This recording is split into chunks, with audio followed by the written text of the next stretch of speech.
You find years of vetting of cabinet nominees, Madam Speaker. Even the chair was talking more than the nominees and making just comments, Madam Speaker, and making funny comments. How do you tell a nominee don't bring your bedroom matters before this committee? Is that even a valid question to ask? Instead of asking how many taxes you are paid for this country, what is your ability, what is your competence? Madam Speaker, I'm impressed by a number of nominees. One person who impressed me is former Governor of Mombasa, Hon Cheragei. Despite getting a D-, he is having 2 masters and is going for PhD. Which inspiration would you want?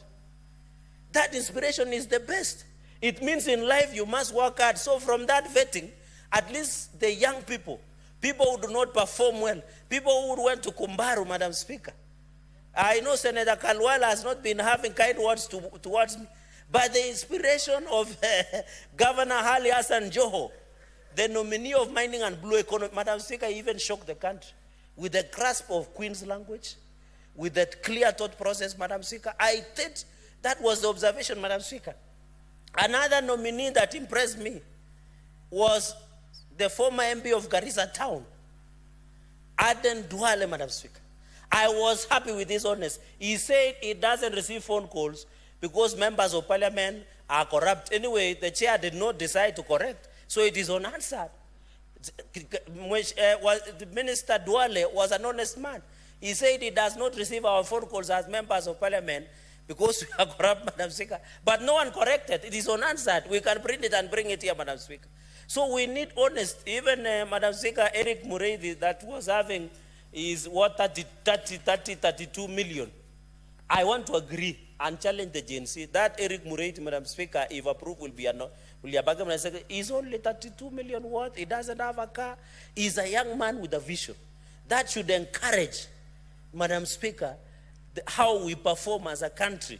We should believe in the people that we have, Madam Speaker.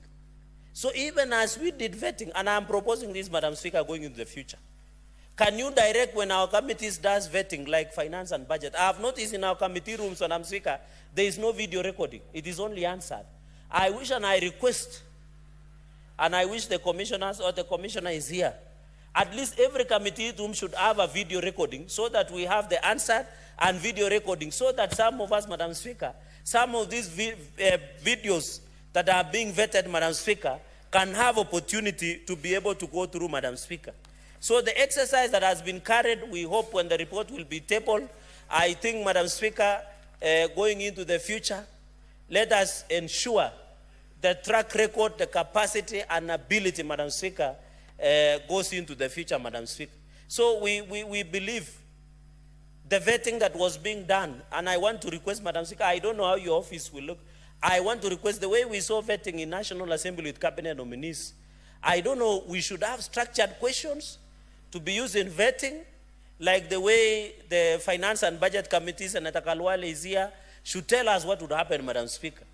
Because the questions that were being asked, Madam Speaker, some are embarrassing, some were supposed to juxtapose, Madam Speaker. Let us ensure, even as we wait for the report, and I hope we'll get the report from the National Assembly when they table it on Wednesday or Thursday, Madam Speaker. That report, we should get it and ensure that it comes to place.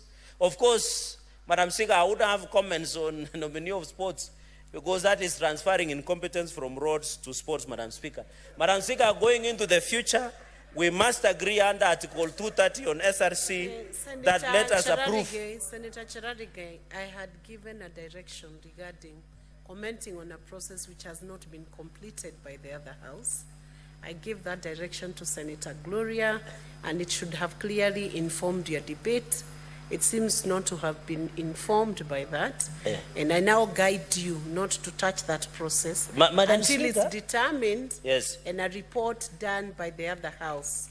Because the integrity of that house is equally protected as the integrity. The process they are doing is equally protected, just like the process is being done by this house. So please withdraw that. Madam Speaker, there is what we call fair comment in a fair administration process. And I'm just making a general comment. I have not mentioned anybody's name, unless you know that person. Have I? I have not. The nominee is clearly known, Senator Cheragei. Madam Speaker, I think the standing orders. Every member would take judicial notice of who the nominee in respect of the Ministry of Sport is. So it is safest to do what Senator Gloria did, leave that process until it bakes fully so Okay. that you don't interfere with the Okay, I leave judgment that of process, that I one. leave that process there. But Madam Speaker, for the benefit of the House, I would want to refer the House to Speaker Mate's case on the decision of his removal as the MPO Speaker. If you read the principle of the High Court, it talks about such instance. But I stand guided by your directions. Finally, Madam Speaker, and you know, I might be your voter in future. So you need to handle me very nicely also, Madam Speaker, as you try to get back to be the Secretary General of UDA. Madam Speaker, so I wanted Article 230. Senator Boni, what is your point of order?